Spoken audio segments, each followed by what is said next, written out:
Horacio Franco y habla de la vocación que él la descubre muy chico.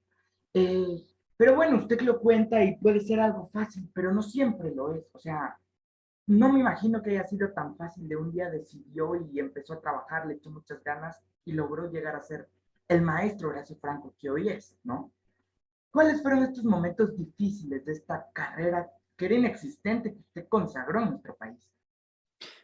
Bueno, es que no fue tan chico tampoco, fue a los 11 años que ya para empezar una carrera de música en serio estaba yo al límite. O sea, si hubiera querido ser violinista o si hubiera querido ser incluso, no en la música, gimnasta olímpico, o si hubiera yo querido ser bailarín clásico, ya era muy tarde a los 11 años. Pero yo descubrí la vocación a tiempo en la secundaria y eso me dio la oportunidad de veras empezar a luchar por precisamente por esa vocación que descubrí, ¿no? Por descubrir lo que me gustaba y por descubrir para lo que servía. Esas son dos condiciones las cuales tiene un adolescente o un niño siempre que saber y siempre que descubrir. O sea, tiene obligación y si no lo hace él, lo tienen que hacer los padres y los maestros de las escuelas.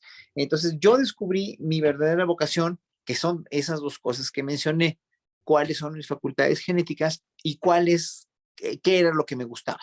Entonces estaba yo al límite. Y a partir de ahí fue luchar con Sansón a las patadas en realidad, porque mis papás no me querían dejar estudiar música, porque no era fácil para mí empezar solo toda esta empresa de vida que me permitió finalmente ganarme la vida, era como jugármela mucho también, porque finalmente no sabía yo a dónde iba a dar, ¿no? Pero pues yo busqué y busqué y busqué y busqué lo más y lo más posible, todos los caminos, todas las salidas, y me fue saliendo bien la vida porque supe a dónde ir, supe con quién irme, supe dónde estudiar, me metí al conservatorio, cuando ingresé al tercer año de la secundaria ya estaba yo inscrito en el conservatorio un poco a escondidas de mis papás, pero también no con su venia, ni con su aprobación, y acabé haciendo lo que me dio la gana. La cuestión aquí es que si ve uno estas cuestiones difíciles como obstáculos para no hacer su vida, entonces está uno frito, porque entonces hubiera yo sido lo que mis papás querían que fuera y no estaba dispuesto yo a ceder en nada. ¿Por qué? Porque descubrí que la música sí era lo mío y porque descubrí que tenía yo mucho talento para ella y descubrí que finalmente era cuestión de buscar y buscar y buscar los horizontes de vida para ser un profesionista exitoso. Entonces, no hay nada que la gente no sepa. El problema es que aun cuando se sabe, para la gente es muy difícil saber realmente cuál es tu vocación, para qué sirves y qué te gusta, porque a veces los niños, los chicos no tienen esa motivación o no tienen la oportunidad de estar expuestos a muchas cosas que no conocen, que no se dan en las escuelas o que en un momento dado sus padres no los exponen a eso. O sea, a mí mis papás nunca me llevaron ni a un concierto, ni a unas vacaciones, ni a un evento deportivo, ni a ningún lado, porque mis papás vivían para trabajar y trabajaban para vivir. Entonces era muy difícil que gente de clase trabajadora y analfabetos funcionales, porque ellos no pudieron terminar ni la primaria, escogieran o tuvieran a bien enseñarles una diversidad cultural a los hijos, porque ellos no la tenían. Entonces nadie da lo que no tiene. Entonces mis papás lo único que nos dieron es muy buena educación, escolar, muy buena educación en la casa, ¿no? Nos enseñaron a ser gente de bien, gente con principios, pero de ahí a que nos hubieran expuesto a cultura, a deportes, a cualquier otra cosa, estaba en chino. No podían hacerlo porque no lo tenían ellos. Y no se los tomas a mal, obviamente. Claro, ¿cree que haya una edad para empezar? O sea, por ejemplo, me dice, yo ya era grande para empezar en la música. ¿Hay una edad para empezar a labrar el futuro en la vida? Yo creo que no hay una edad determinada, pero o sea, hay un momento en el cual un niño en el quinto o sexto de primaria ya se da cuenta de sus preferencias, ya se da cuenta de lo que le gusta. Entonces, a partir de ahí, esa preferencia, esa vocación, se puede ir perfilando poco a poco. Y si el niño no tiene la capacidad de decir, yo quiero ser ingeniero agrónomo, o yo quiero ser egiptólogo, o yo quiero ser astronauta, o yo quiero ser policía, o yo quiero ser bombero, los maestros y los papás tienen que observarlo. O sea, el problema es precisamente que la orientación vocacional escolar es muy deficiente en México, es una de las grandes tragedias educativas, quizás la peor tragedia educativa que hay. No es que los niños no sepan multiplicar, sumar, dividir, o que no hayan aprendido civismo los últimos sexenios, o que no hayan aprendido ética o lo que sea. El problema es que no han encontrado desde hace muchos años. El más grande problema educativo en México es que no hay una orientación vocacional perfilada adecuadamente desde esos años cruciales, desde los quintos, sextos de primaria, para en un momento dado ya encauzar al niño en un bachillerato apto para lo que él quiere o lo que él puede. Y entonces la gente acaba el bachillerato, acaba la preparatoria y no sabe qué va a estudiar, no sabe qué es lo que quiere. Entonces se mete a la primera carrera que se le puede ocurrir o que le digan los papás, y en un momento dado, pues no se pueden ganar, o sea, bueno, acaban la carrera y se dan cuenta de que ni les gusta y les costó mucho trabajo y no es lo que querían. Y acaban trabajando de otra cosa. Y esa es una de las grandes tragedias educativas en México. Es un gran fracaso. Y no nada más en México, pasa en muchas partes del mundo. Pero con la cuestión de la educación neoliberal y de la educación de la época tecnócrata, de la educación tecnócrata, lo que se les ha ocurrido a la mayoría, realmente a la mayoría de las escuelas y de las universidades, es realmente hacer profesionistas preparados, muy preparados en una sola cosa, en una sola materia, en una sola carrera, sin ninguna, en realidad sin ningún perfilamiento humanista a partir de la educación que tienen, y lo único que quieren es mano de obra barata y muy calificada para una sola cosa. Entonces, obviamente sí ha sido una gran tragedia eso también, ¿no? Claro. Teniendo tanto, tenía cosas a su favor, pero también en su contra. Entonces, ¿cree que haya sido la juventud o qué fue lo que hizo a Horacio Franco decir, yo quiero ser músico y voy a ser músico? ¿Qué lo hizo no traicionarse a lo largo de su vida? No, pues es que la fascinación que tenía yo por la música clásica era verdaderamente apabullante, o sea, era algo fuera de serie. O sea, si lo veo para la mentalidad y sobre todo para la madurez de un niño de 11, 12, 13, 14 años, que fue cuando entré al conservatorio a los 13, pues era yo una locomotora, pues, ¿no? O sea, yo dije, de aquí nadie me saca, esto es lo que me gusta y nadie me va a impedir hacer esto. Y me apasionó tanto que en realidad toda la palabra que usted me pregunta se resume en una, que es pasión. O sea, era yo muy apasionado y sigo siendo muy apasionado, obviamente, con la música, porque es lo que más me gusta, es de lo que he vivido siempre, pero obviamente van cambiando tus prioridades, o van cambiando tus enfoques, o van cambiando tus idealizaciones, y en un momento dado, pues yo tenía todo ese idealismo absolutamente por un futuro mío cerca y con la música, cerca de la música, con la música y a partir de la música. Claro. Usted ha dicho también en otras entrevistas que era un niño muy introvertido. ¿Lo sigue siendo o se le quitó con los años? No, bueno, ya en un momento dado vas madurando, y obviamente el hecho de ser un artista que está en un escenario y está expresando a partir de su psique, a partir de sus conocimientos técnicos, a partir de su emoción, ¿no? Está transmitiendo una emoción de un compositor, de una idea de un compositor vivo o muerto, cuando toco, cuando dirijo. Obviamente, pues no puede ser introvertido en ese sentido, puede ser introvertido en una reunión con personas a las que no conoces, pero no, o sea, yo introvertido no tengo nada, ya después de 1000 años, de tantos años de estar en el escenario, estar en la academia, además de estar ahora, después de unos años, de algunos años como analista, o más bien comentarista, comentócrata, se dice ahora, de la cuestión social y política en México, obviamente, pues no tengo nada introvertido.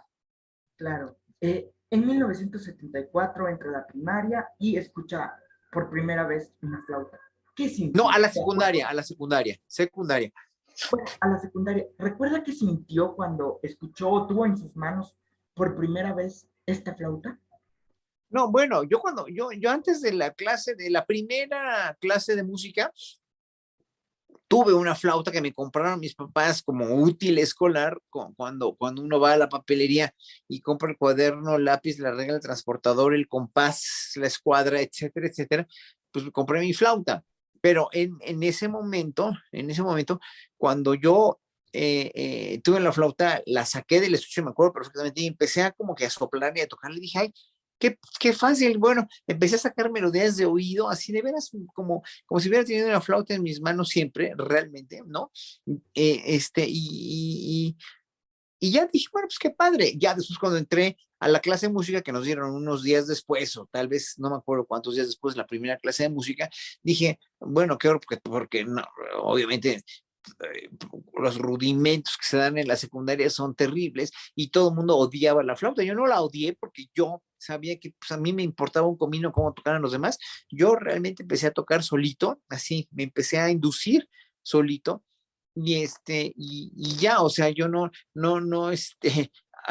o sea, es paradójico y es ridículo que en una educación musical, en una educación de secundaria, en un país donde se implementa ese instrumento como instrumento escolar, hayamos salido tan poquitos profesionistas de la flauta o sí, de la flauta, no de la música, sino de la flauta, porque todo el mundo odiaba la flauta porque la flauta se impone en las escuelas en esos años, en los años 70, como un instrumento escolar y tal como se impuso en la Alemania nazi, fue Hitler a quien se le ocurrió imponerlo como instrumento escolar. Y resulta que, digo, en Alemania fue un éxito precisamente por la colectividad alemana, ¿no? Y en Japón también fue un éxito después de la Segunda Guerra Mundial, pero en México fue un absoluto y rotundo fracaso por la poca colectividad, la colectividad a la mexicana y también porque se implementó sin conocimiento de causa, sin metodología y ni enseñándoles a los maestros, les dieron una embarradita de lo que iban a enseñar, del instrumento que iban a enseñar y nunca lo valoraron y nunca fue un instrumento ni apreciado por los maestros y despreciadísimo por los alumnos, ¿no? Todavía se habla de la pinche flautita, todavía en Twitter veo gente que dice la pinche flautita, pues sí, es que sí, es muy pinche, porque si no la enseñas bien y si lo tomas como un instrumento escolar, además con el cual puedes hacer cerbatanas o puedes hacer espaditas, luchas de espadas, pues obviamente pues no tiene valor, ¿no? Y ellos se lo quitaron porque nunca lo pusieron, nunca se lo pusieron. Y la siguen despreciando también en otros países por esa pésima metodología y por ese planteamiento tan cuestionable de que la flauta dulce sea un instrumento escolar. Claro, y eso me da risa y es impresionante que un instrumento ahora sí que tan común y tan odiado en México haya sido el detonante para su gran carrera musical.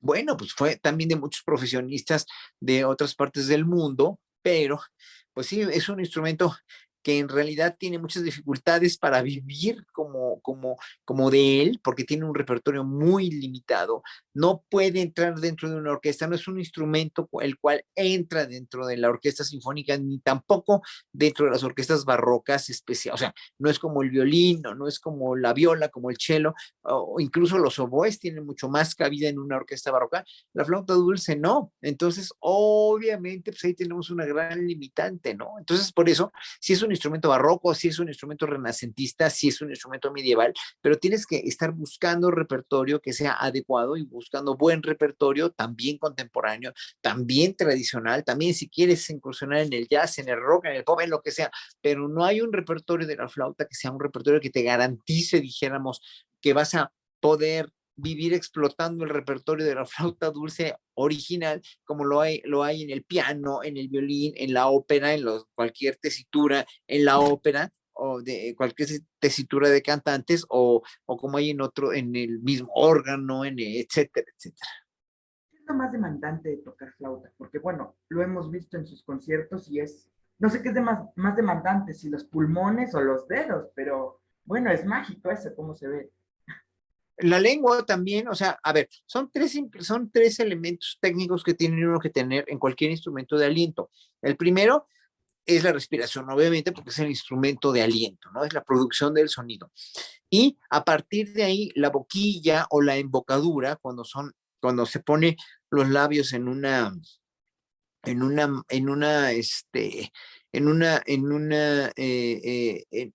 implemento de construcción de los instrumentos, puede ser una embocadura como la flauta transversa, o puede ser una boquilla como la flauta dulce, y puede ser boquillas de otro tipo como las de copa, como la trompeta, el trombón, el corno, o pueden ser boquillas de caña, o pueden ser boquillas de caña como el clarinete y el saxofono de doble caña como el oboe y el fagot.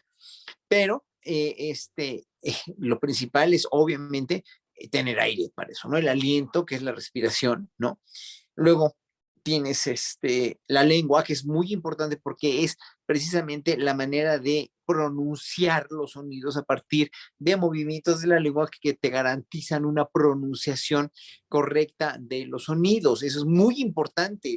Quizás lo más importante para un estilo personal de alguien es como las arcadas del violín, como los arcos. Si no hay lengua, no hay una técnica eficiente. Y luego también los dedos, obviamente. Entonces, nada de eso es regalado y cada uno en cada instrumento de aliento tiene su dificultad, así como la flauta dulce o la flauta de pico, de todos los alientos convencionales, de todos los instrumentos de aliento. Hablamos de flauta transversa, oboe, clarinete, fagot, corno, saxofón, etcétera, etcétera. Todos esos instrumentos tienen las boquillas o la embocadura al contacto con los labios del intérprete. La flauta dulce, la flauta de pico, es el único instrumento de aliento que no tiene la producción al contacto con los labios del intérprete. Entonces tienes un canal de aire que va a dar hacia un bisel, hacia un filito, que es una boquilla de tipo silbato, que lo hace muy fácil de soplar. Por eso precisamente lo tomaron como instrumento pedagógico, porque es muy fácil sacarle sonido, mucho más fácil sacarle sonido a una flauta dulce que a una trompeta, que a un clarinete, que a un fagot, que a un saxofón, que a una flauta transversa. Es muy fácil soplarlo, pero es muy difícil controlar la afinación y muy difícil controlar precisamente por esa facilidad que hay de soplarlo. Cualquier niño lo puede soplar, pero muy poca gente lo puede controlar. Entonces, por eso el planteamiento de la flauta como instrumento escolar está muy en entredicho. O sea, es algo que se ve muy fácil, pero realmente tiene su gran técnica, me imagino. Así es. A ver, Horacio Franco, ¿cómo es que se organiza en su día a día? Porque yo me imagino que no todo es, eh, voy a tocar flauta, voy a ensayar. ¿Qué más hace Horacio Franco? Porque, pues, se nota que va a hacer ejercicio, se nota que lee mucho. ¿Cómo son los días de Horacio Franco?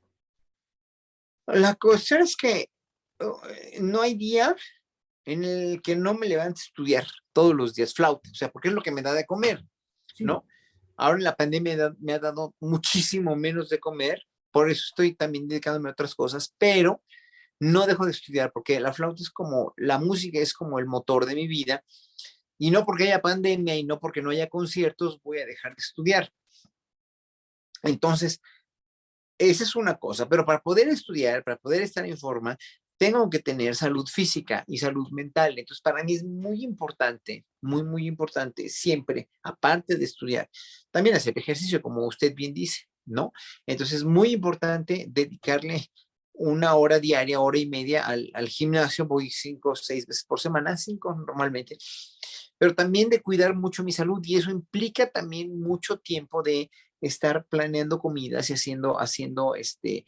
comprando buena calidad de comida, y sobre todo estar en forma. O sea, yo no hay día en el que no, de veras, no me haga un jugo de verduras muy bien hecho, verduras orgánicas. Trato de hacerlo porque las verduras con pesticidas sí te pueden, y sobre todo crudas, ¿no? Te pueden alterar la salud.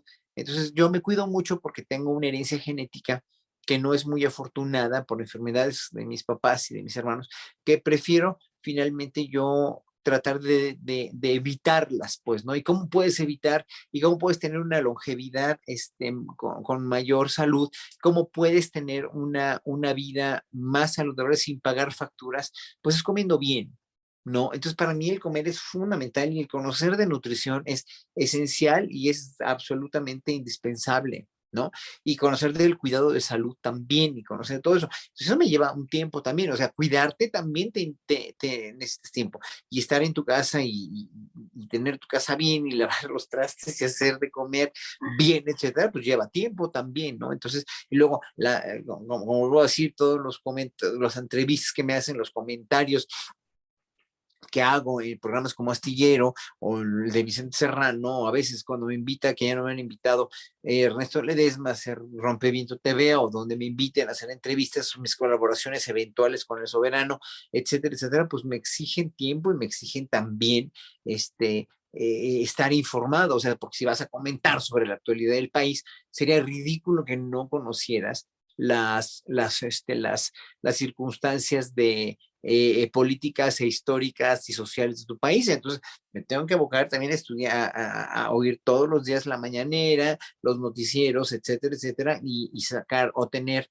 un criterio propio para poder evaluar en una charla pública con uno de los mejores periodistas como Julio Astillero, con otro de los mejores periodistas como Vicente Serrano, o como quien me invite, si me invita a Ledesma también. Obviamente, pues tienes que no puedes quedar como un idiota, ¿verdad? O sea, cuando no sabes algo de algo. Entonces, yo estoy muy bien enterado, ¿no? Y aparte, pues de repente estoy activo en redes sociales, a veces hago entrevistas con periodistas con brillantes, además, muy jóvenes como usted, y bueno, estoy feliz de poder hacerlo. Entonces, también ahora estoy viviendo de otra cosa, como decía, porque durante la pandemia los conciertos bajaron al 100%, entonces pues, tengo que ver un negocio que tengo de bienes raíces yo, donde finalmente pues tengo que estar al pendiente, ¿no? De mis huéspedes, porque tengo huéspedes, entonces tengo alguna propiedad que compré alguna vez y invertí ahora en otras propiedades porque tengo que comer de algo, ¿no? O sea, no puedo quedarme así de que, bueno, ahora ya no hay conciertos, ¿de qué voy a vivir? Y además doy clase en el conservatorio, soy profesor de tiempo completo y obviamente tengo muchos alumnos, mucha gente quiere estudiar conmigo, son muy adorables mis alumnos, pero pues tengo muchísimos alumnos a los que atender, ¿no? Y son individuales, son clases individuales, no de flauta, porque ya la carrera de flauta ahorita está suspendida, ya hice los planes de estudio, espero que ya los aprueben, tienen 4 años sin aprobarse, yo no puedo hacer más, o sea, ya persuadí y persuadí y persuadí y no lo hacen, tampoco es mi problema si no lo hacen, ¿no? Pero doy clase de música de cámara, de interpretación de la música, de dirección coral, etcétera, etcétera. Claro, todo en la vida sin duda requiere tiempo. ¿Ha valido la pena todo el tiempo que le ha invertido a su carrera, a su vida, así como la tiene ahora? Claro que sí, porque me ha dado felicidad, me ha dado totalmente la pauta para ser quien soy, para haber crecido como músico y para haber conocido el mundo tocando en ya los 5 continentes y los 32 estados de la República Mexicana. O sea, evidentemente no ha sido nada en vano, estoy muy feliz con mi vida y finalmente pues pienso seguir en la música si deja de haber conciertos por más pandemias. Ahora sí que yo no voy a dejar de tocar, o sea, nunca voy a dejar de tocar porque eso es lo que me dio la vida, pues, ¿no? Me dio mi vida. Entonces, ahora sí que si hay conciertos, qué bueno, ¿no? Me voy a dedicar a dar conciertos también. Y si no hay conciertos, también, obviamente voy a extrañar siempre al público, pero pues ahora sí que mientras no se arregle esto de la pandemia y no volvamos a la normalidad, pues obviamente pues, vamos a tener que reinventarnos, tanto en Internet como artistas, como estamos haciendo una entrevista ahorita por Zoom y no estoy yo en Oaxaca, o en un momento dado, digo, tocar solamente para un público muy poco numeroso por lo de la pandemia y pues ver cómo nos reinventamos como artistas, ¿no? Claro que sí. A ver, maestro Horacio, en un país donde la mayoría de familias no tiene esta cultura musical, ¿cómo empezar a adentrarse a la música clásica? O sea, ¿cómo alguien que no conoce nada puede empezar a conocer la música clásica? Bueno, hay mucha fortuna de que en México tenemos una muy buena radio pública.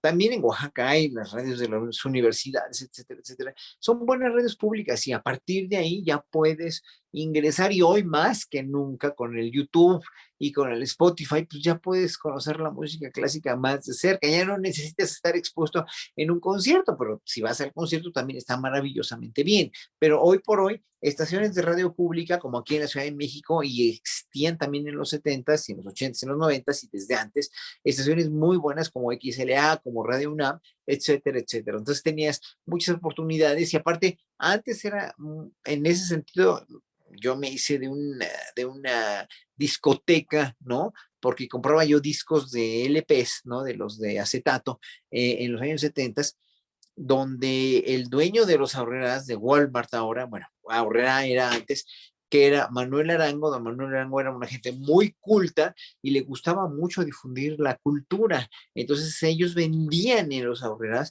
vendían discos, remasterizaciones muy baratas al alcance del pueblo a 9.90. Me acuerdo, yo por 10 pesos me compraba un disco maravilloso y ahí descubrí mucho de la música también, ¿no? De la música barroca, de la música de Mozart, de la música de Chopin, de Brahms, etcétera. Bueno, y por la radio pública. No es difícil, ¿eh? Por la Nada red. más el chiste, sí, claro, el chiste es que tienes que tener la inquietud. O sea, si nada más tú estás expuesto a los narcocorridos en el norte de la República y nunca estás expuesto, nunca has oído nada que no sea eso, obviamente creces con eso y no vas a tener la curiosidad de, a menos que te llegue una epifanía como me llegó a mí en la secundaria, de que, ¿qué es esto? Cuando llego a la secundaria y oigo Mozart por primera vez, fue una revelación y yo quise saber más, ¿no? Pero también dependió mucho de mi sensibilidad y dependió mucho de que yo estaba muy chavito. Ahora, ¿cómo le das al hijo de un narcotraficante Bach, Mozart, Chopin? Pues obviamente pues, tiene que estar expuesto a eso, ¿no? O sea, yo estuve expuesto por 2 minutos o 5 minutos y cambió mi vida. Bueno, ojalá que haya esta exposición a gente que no tiene este tipo de epifanías para que sepa por lo menos que existe.